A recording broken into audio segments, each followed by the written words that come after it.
오늘 말씀은 누가복음 16장 1절에서 13절까지입니다.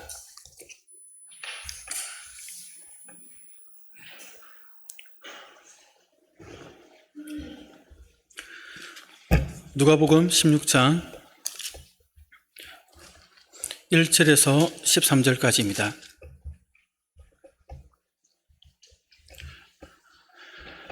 우리 교독하겠습니다. 제가 먼저 1절 읽겠습니다. 또한 제자들에게 이르시되 어떤 부자에게 청지기가 있는데 그가 주인의 소유를 낭비한다는 말이 그 주인에게 들린지라.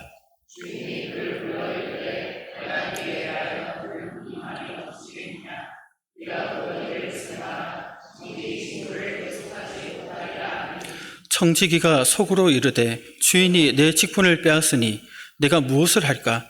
땅을 파자니 힘이 없고 빌어먹자니 부끄럽구나.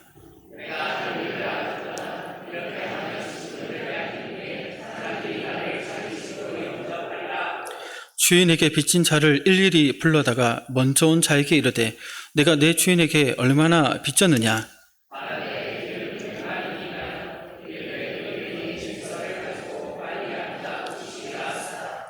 또 다른 이에게 이르되 너는 얼마나 빚졌느냐? 이르되 밀100석이니이다. 이르되 여기 내 증서를 가지고 80이라 쓰라 하였는지라.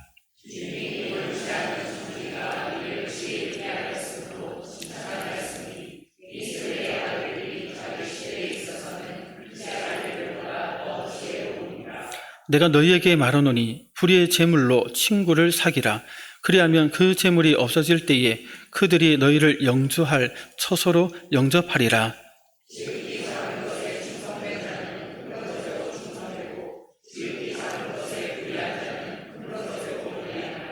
너희가 만일 불의한 재물에도 충성하지 아니하면 누가 참된 것으로 너희에게 맡기겠느냐?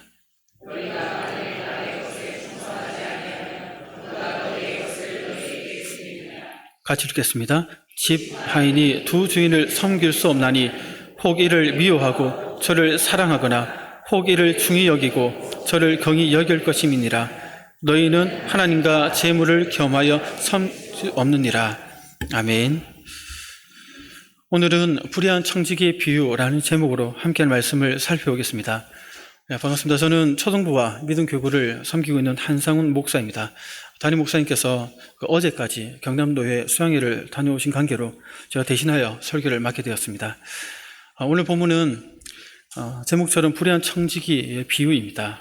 이는 올바른 물질관에 대해 교훈을 주고 있습니다.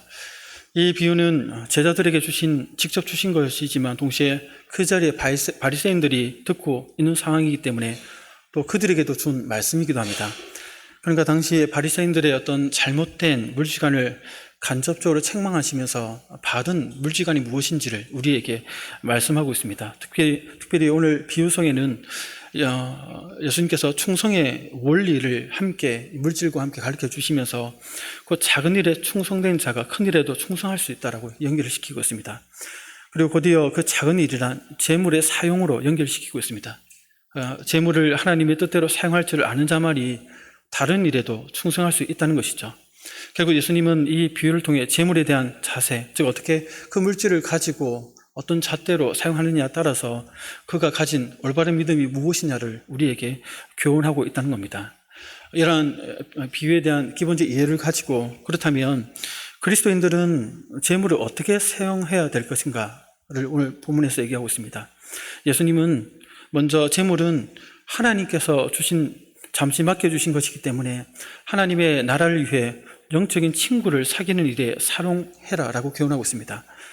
구체적으로 이게 무슨 말인지 어떻게 하는 것인지에 대해서 함께 좀 살펴보려고 합니다. 우선 아닌 것부터 좀 말씀드리겠습니다.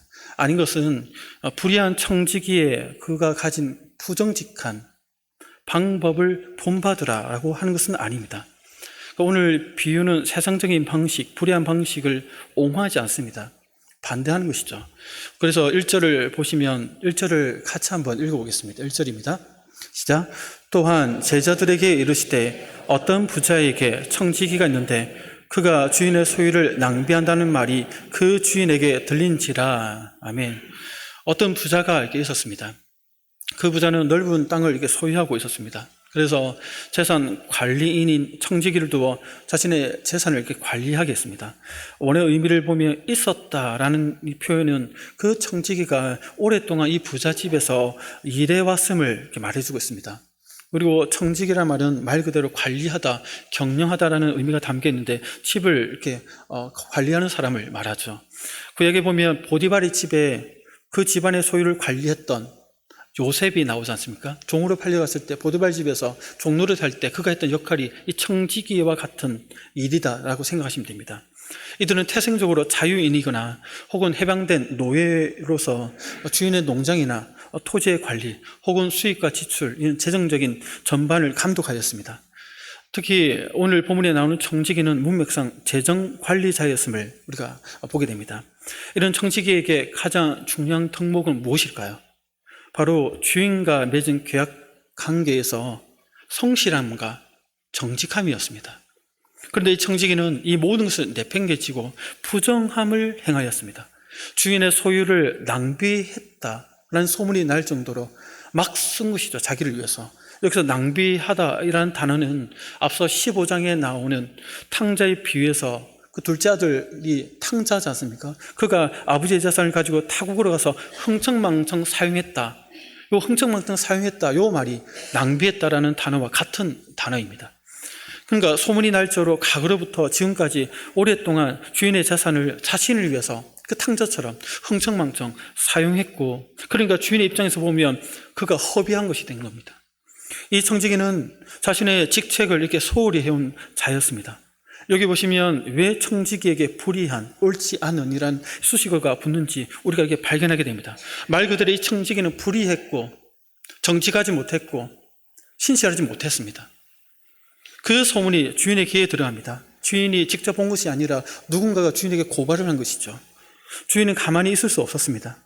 그래서 그를 불러서 이제 그를 해고시키자 하죠.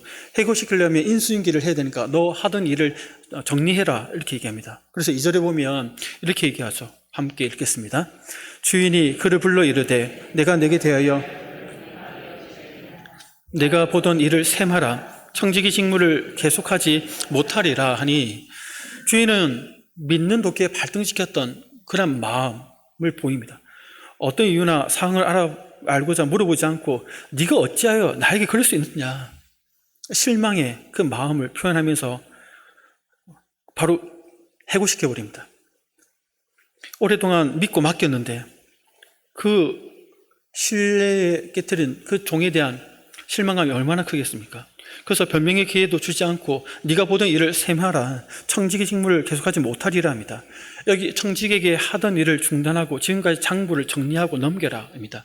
즉 내 재산 목록을 내게 넘겨주고 네가 성사시킨 그동안의 그 거래에 대한 설명을 준비하되 빚진 자들과 또 내 목록, 또 그들이 무엇을 빚졌는지를 정리해서 나에게 보고해라. 그리고 그걸 다른 이에게 내가 넘기겠다. 이런 얘기입니다. 주인은 청지기의 직무 태만에 대해 단호하게 해고 조치로 이렇게 취했습니다. 이때 청지기는 어떻게 반응합니까? 억울하다거나 기회를 한 번만 더 달라고 매달리거나 그러지 않습니다. 왜 그렇죠? 그동안 자기가 해먹은 일은 다 사실이었고 더 이상 변명의 여지가 없었기 때문입니다. 아무런 변명도 하지 않고 받아들입니다. 이것을 볼 때 이 청지기는 정말 불의한 자였습니다. 이러한 불의한 모습은 계속해서 이어집니다. 이제 주인의 허락도 없이 자기 마음대로 그 주인의 그 빚진 자들에게 탕감해 줍니다. 우리 3절, 4절을 같이 한번 읽겠습니다. 청지기가 속으로 이르되 주인이 내 직분을 빼앗으니 내가 무엇을 할까? 빌어먹자니 부끄럽구나. 내가 할 일을 알았도다. 이렇게 하면 직분을 빼앗긴 후에 사람들이 나를 자기 집으로 영접하리라 하고, 그러니까 해고가 되자마자 청지기는 지체 없이 자신의 앞날을 궁리하였습니다. 청지기는 주인에게 한 불의한 일에 대하여 미안해하는 마음이 조금도 없죠. 회개하는 마음도 눈꼽만큼도 없습니다. 자신의 앞날만을 걱정하고 있었습니다. 땅을 파자니 힘이 없고, 즉 농사일이나 육체 노동을 하기에는 어렵다는 것이죠. 보통 사람 같으면 이런 해고당한 상황에서 자기 잘못 때문에 해고당했으니까 아무리 어렵고 힘든 일이라도 처자식을 생각하면서 막 하려고 덤벼들 텐데 그것도 못하겠다는 겁니다. 사람이. 지금과 주인의 돈을 낭비하며 불의하게 살아온 청지기는 그냥 육신의 일 사는 일을 못하겠다는 겁니다. 아직도 무엇인가 쉽게 돈을 벌 수 있는 다른 방법을 찾고 있는 모습에서 불의한 근성이 여전히 남아 있습니다. 또 빌어먹자니 부끄럽다 생각합니다. 청지기는 힘들지 않고 할 수 있는 일을 생각하다가 빌어먹는, 그러니까 거짓처럼 구걸해 먹는 일 가지고 생각했는데, 하지만 자존심 때문에 이 일도 못하겠다라고 거부했습니다. 이런 생각, 저런 생각을 머리를 굴리다가 한 가지 묘안이 떠올랐습니다. 4절을 다시 보시면 내가 할 일을 알았도다. 이렇게 하면 직분을 빼앗긴 후에 사람들이 나를 자기 집으로 영접하리라 하면서 한 가지 묘안이 번뜩하는 것이죠. 그러니까 이렇게 하면이라고 했는데 5절부터 그 내용이 나옵니다. 주인한테 빚진 자들에게 그 빚을 탕감해주면 자기가 잘린 후에도 그들에게 찾아가면 도움을 받을 수 있다라는 생각을 해냅니다. 자, 여기까지 이 불의한 청지기의 모습을 우리가 쭉 살펴봤는데 그의 행동, 그의 마음 속에 보면 불의하지 않은 모습이 있습니까? 없습니다. 그의 속도, 그의 나오는 행동도 말도 전부 다 불의합니다. 부정직합니다. 성도 여러분, 이 청지기는 처음부터 마지막까지 불의한 모습을 보여줍니다. 주인의 재산을 오랫동안 지속적으로 자기 마음대로 낭비하였고 자신의 잘못을 회개하지도 않았고 또 미래를 위해 주인한테 빚진 자들의 빚을 탕감해 주고는 자기 마음대로 탕감해 주고는 이 모습들이 하나하나 다 불의한 방법밖에 없었습니다. 예수님은 이런 불의한 청지기의 불의한 방법을 언급하시지만 그것을 잘했다, 옹호하거나 본받으라고 교훈하지 않으십니다. 잘못은 잘못이라고 분명히 해두죠. 그래서 8절에서는 청지기 이 단어 앞에 옳지 않은 이라는 수식어를 붙이고 있습니다. 예수님께서 이 옳지 않은 청지기를 이를 비유로 하신 것은 그럼 무엇을 의미하고자 하는 것일까요? 이는 무언가를 상징하기 위해서입니다. 무엇을 상징할까요? 바로 이 세상 사람들입니다. 우리 8절을 같이 한번 읽어볼까요? 8절입니다. 시작. 주인이 이 옳지 않은 청지기가 이를 지혜 있게 하였으므로 칭찬하였으니 이 세대의 아들들이 자기 시대에 있어서는 빛의 아들들보다 더 지혜로움이라. 아멘. 그러니까 옳지 않은 청지기가 이 세대의 아들들이라는 표현으로 바뀌죠. 그러니까 이 불의한 청지기는 이 세대의 아들들을 상징합니다. 여기서 이 세대라는 표현은 하나님의 것과 반대되는 세속적인 것을 가리킵니다. 하나님을 믿지 않는 세상 사람들을 말합니다. 불의한 청지기는 철저하게 자신의 이익과 안전만을, 미래만을 꾀하는 이 세상 사람들을 나타내고 있습니다. 하나님을 주인으로 섬기지 않고 재물을 주인으로 섬기는 이 세상 사람들의 삶의 방식을 상징적으로 보여줍니다. 예수님 보시기에 이 불의한 청지기처럼 이 세상 사람들은 재정 사용에 있어서 철저하게 옳지 않다는 겁니다. 예수님은 이 옳지 않은 세상 방식을 드러내시면서 이런 부정직한 모습을 본받으라고 말씀하는 것이 아닙니다. 하지만 그럼에도 불구하고 이 속에 한 가지는 본받을 점이 있다라고 강조하고 계십니다. 마치 이런 것과 같습니다. 우리들은 이단들의 형태를 비난하죠. 기존 성도들을 유혹해서 지옥 자식 만드는데 그들의 악행과 불의한 방법을 우리는 비난하고 멀리합니다. 그런데 그들의 열심은 본받을 필요가 있다라고 우리 말하곤 하죠. 물론 잘못된 동기와 방향이지만 그들의 열정만큼은 인정하는 셈입니다, 우리가. 그래서 기성교회가 그들의 열심을 따라가지도 못한다고 자책하면서 열심 자체만은 본받을 필요가 있다라고 말하는 것과 같은 맥락입니다. 지난주부터 주일 전도팀이 시작되었는데 강구에도 얘기한 것처럼 참석한 분이 6명 정도였습니다. 장로 지역의 10%의 영혼들을 복음을 전하는 이 일에 교회 사명이 있다. 그러려면 실제적으로 복음을 전하는 일에 우리가 해야 되는데 300명이 넘는 성도님 중에서 6명이 모여서 뭔가 복음을 전하려니까 우리의 마음속에 이러면 안 된다. 만남교 가보면 거기에 안식교가 늘 지니치고 있고 하나님의 교회에서는 돌아다니면서 포교를 하고 있고 이런저런 이단들이 설치고 있는데 우리들은 겨우 6명 모여서 무슨 전도하는데 너무 힘이 있지 않다. 그래서 전체 광고를 해서 더 많은 사람들을 모집하자라고 얘기하면서 그런 열심은 우리가 본받을 필요가 있다라고 이렇게 얘기하는 것과 같다는 것이죠. 이단들의 열심 자체는. 예수님은 이 세대의 아들들, 즉 이 세상 사람들의 재정 사용 방식 자체는 옳지 않다고 정죄하고 있습니다. 그러나 그들이 가진 미래에 대해 대비하는 삶의 방식은 본받을 필요가 있다는 것이죠. 그런 의미에서 이 비유를 바라보아야 합니다. 불의한 청지기에게 본받아야 할 것은 미래에 관한 처신과 그 관점입니다. 불의한 청지기는 미래에 대해 대책을 세우고 이에 따라 재물을 사용하였습니다. 그래서 우리 5절부터 7절까지 어떻게 사용했는가를 좀 볼 필요가 있는데 한번 읽겠습니다. 주인에게 빚진 자를 일일이 불러다가 먼저 온 자에게 이르되 얼마나 빚졌느냐 말하되 기름 100마리니이다. 이르되 여기 내 증서를 가지고 빨리 앉아 50이라 쓰라 하고 또 다른 이에게 이르되 너는 얼마나 빚졌느냐 이르되 밀 100석이니이다. 이르되 여기 내 증서를 가지고 80이라 쓰라 하였는지라. 아멘.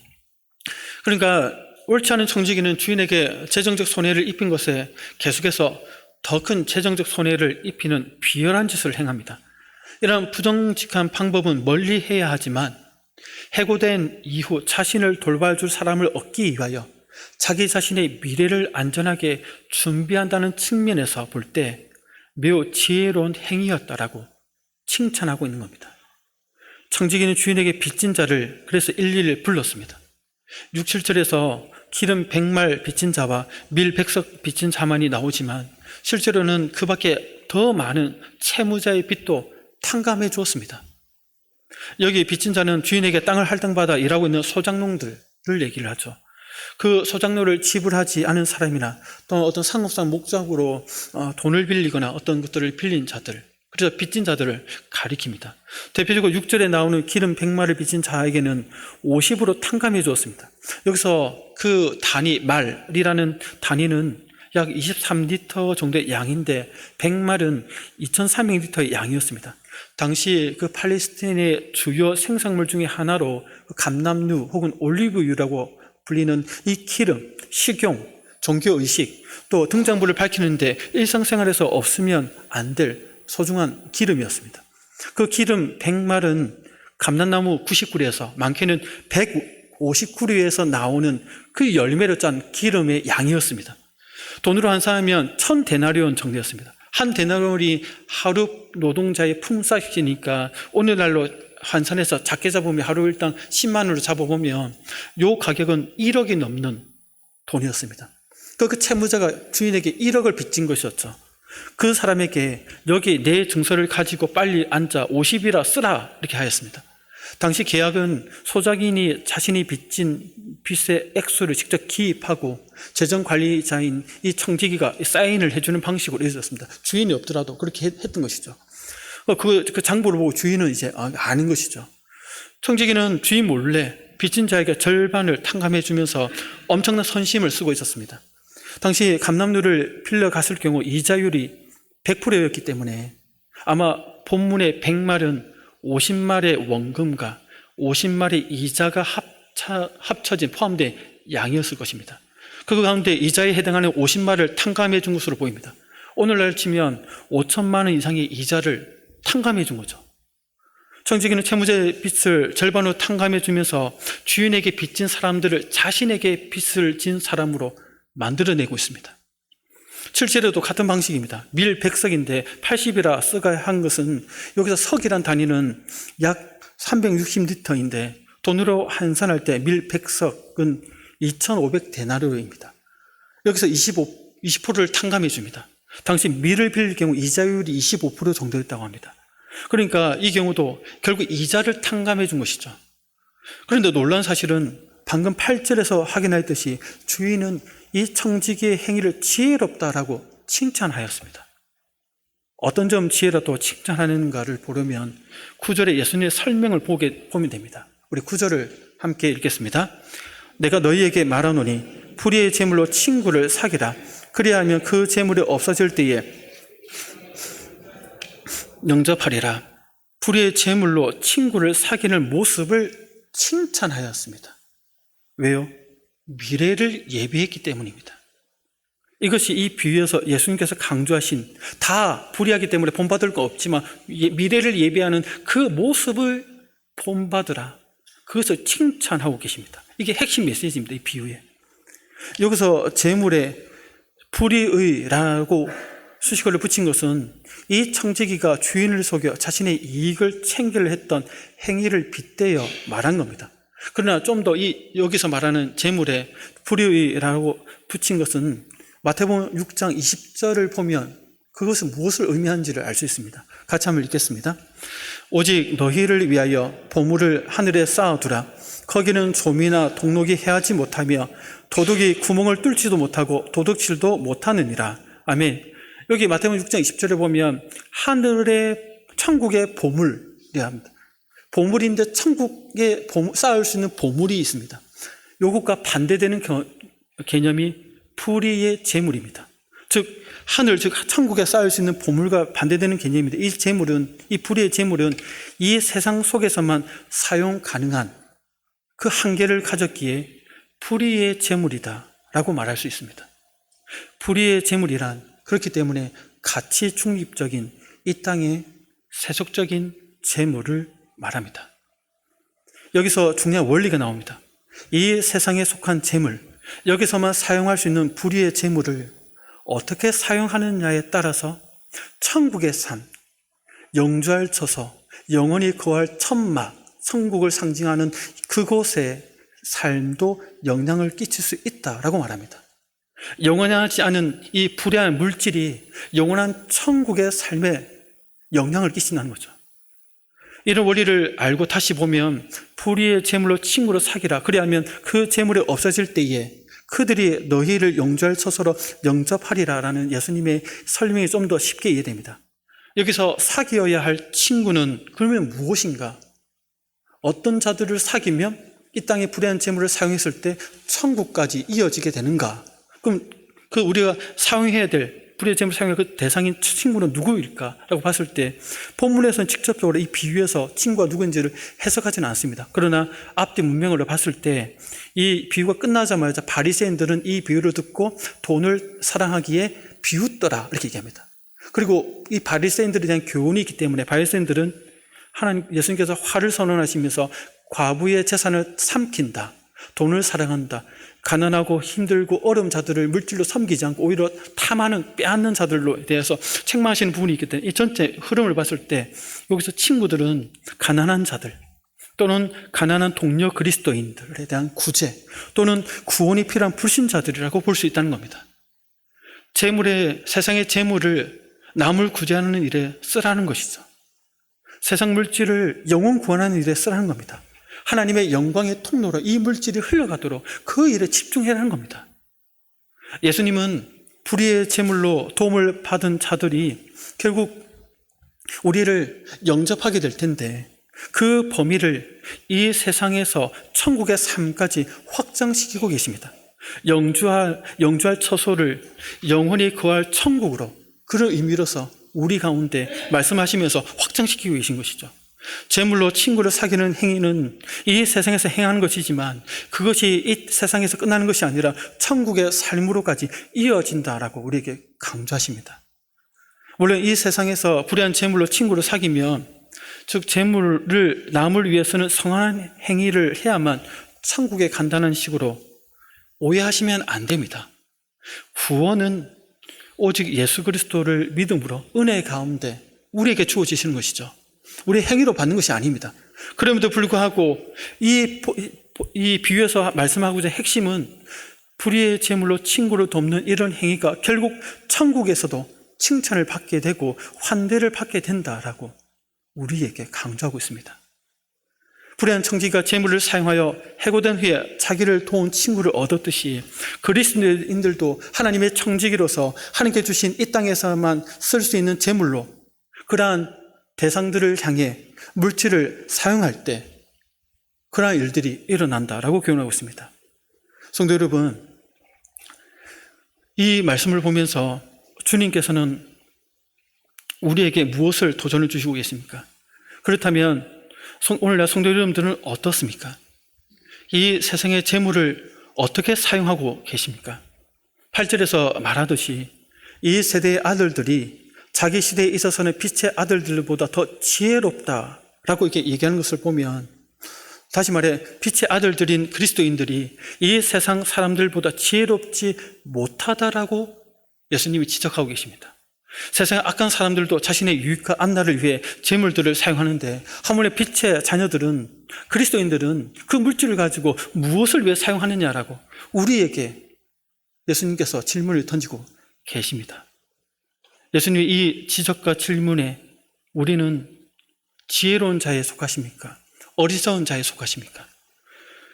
성도 여러분, 여러분들은 영원한 삶이 없는 것처럼 이 땅만 생각하고 내 자신, 내 가정, 내 사업, 내 야망과 욕망을 이루는 데만 재물을 아낌없이 투자하고 있지는 않습니까?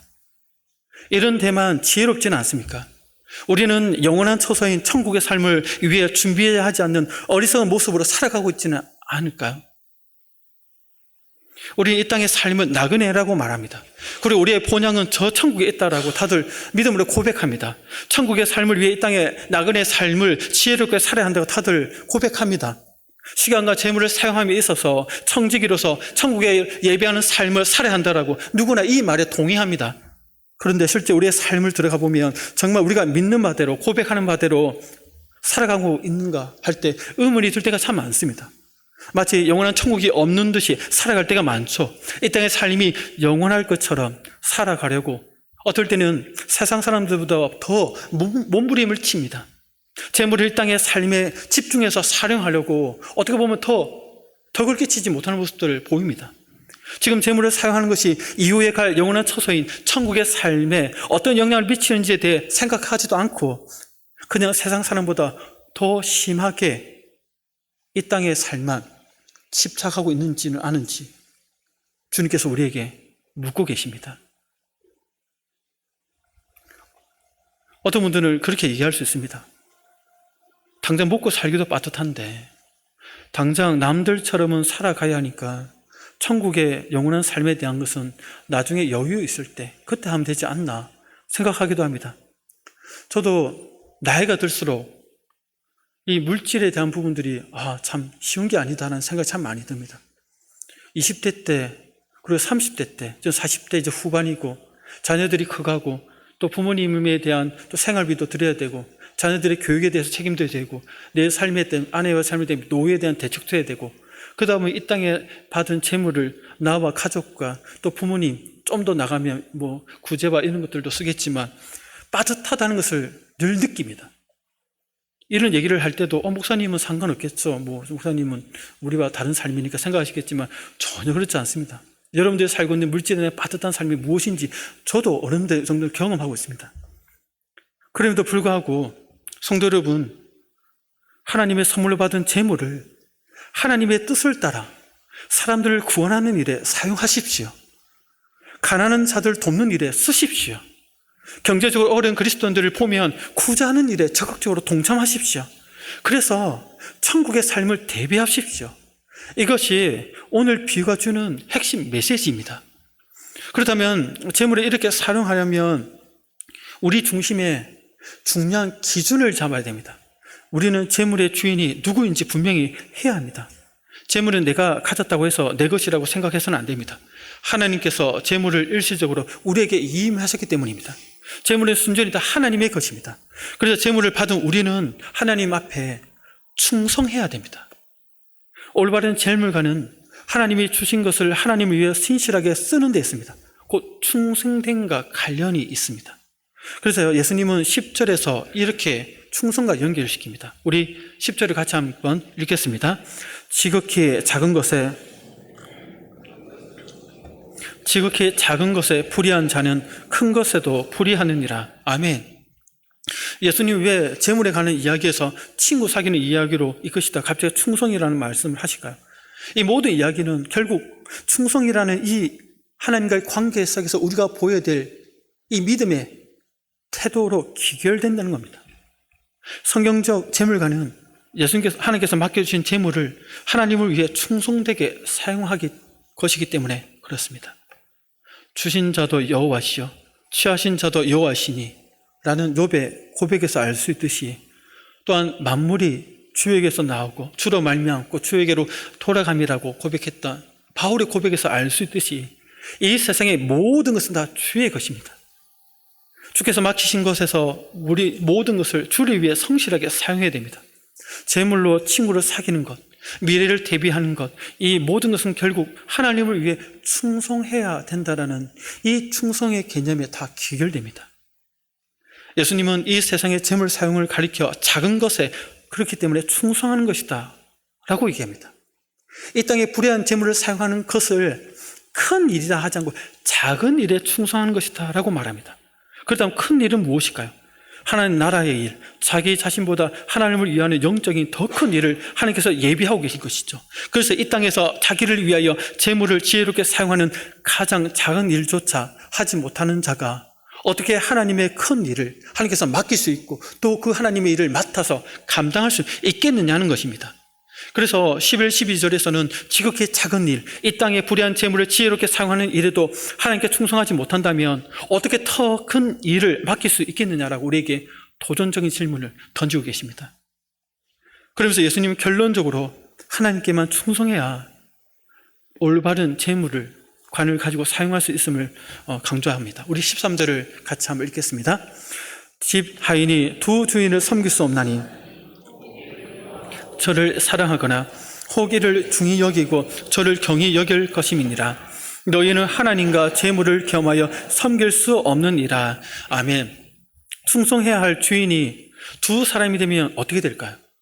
온전하게 성실하게 충성할 수가 없게 됩니다.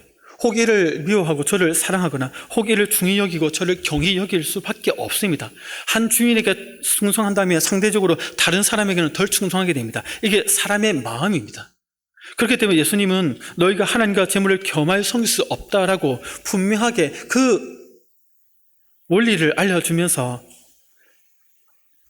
우리에게 얘기를 합니다. 물질은 하나님이 주신 소중한 선물입니다. 하지만 이 삶의 수단인 물질에 지나치게 집착하고 자신의 것으로 소유하려고 할 때 문제가 됩니다. 바로 그 물질이 우상의 자리로 옮겨지죠. 물질을 하나님처럼 섬기게 되면 거기에다가 충성하게 됩니다. 그러면 어떻게 될까요? 우리들이 늘 고민하고 씨름하고 갈등하는 지점이 여기서 발생합니다. 돈에 충성할 것인가? 하나님께 충성할 것인가? 세상 방식대로 돈을 사용할 것인가? 벌 것인가? 하나님 뜻대로 돈을 벌고 사용할 것인가? 이 땅의 삶을 위해서만 투자할 것인가? 눈에 보이지는 않지만 영원한 천국을 위해 심을 것인가? 우리는 늘 이 지점에서 갈등하고 고민하고 기도합니다. 성도 여러분, 결국 재물을 어떻게 사용하느냐가 곧 자신의 신앙의 현주소가 됩니다. 내가 신앙이 좋다 안 좋다 평가할 때 그 잣대는 이렇게 눈에 보이는 예배에 참석하고 찬양 드리고 뭔가 섬기는 것도 있겠지만 더 본질적인 측면은 삶의 자리에서 재물을 어떤 기준으로 사용하느냐를 보면 알 수 있습니다. 여러분은 매일매일 누구에게 충성하며 재물을 사용하고 계십니까? 하나님입니까? 재물 그 자체입니까? 누구의 뜻대로 재물을 사용하고 있습니까? 하나님의 영광입니까? 세상의 논리입니까? 그 기준과 선택이 결정이 여러분들의 신앙의 진짜 모습일 겁니다. 성도 여러분, 하나님의 선물로 받은 재물을 하나님의 뜻을 위하여 사용하십시오. 사람들을 돕고 섬기고 구제하고 구원하는 일에 사용하십시오. 앞서 15장에 나오는 탕자의 비유에 아버지가 재물을 사용하여 탕자를 아들로 회복하고 환영하는 일에 아낌없이 사용했듯이 그렇게 그 영혼들을 위해서 사용하십시오. 하나님은 여러분의 그 작은 일에 충성됨을 보시고 더 큰 일을 맡겨주실 것입니다. 영원한 처소에서 환영받고 칭찬받을 것입니다. 지극히 작은 이 일에 충성하는 그 모습을 하나님께서 귀하게 여겨주실 것입니다. 함께 기도하겠습니다.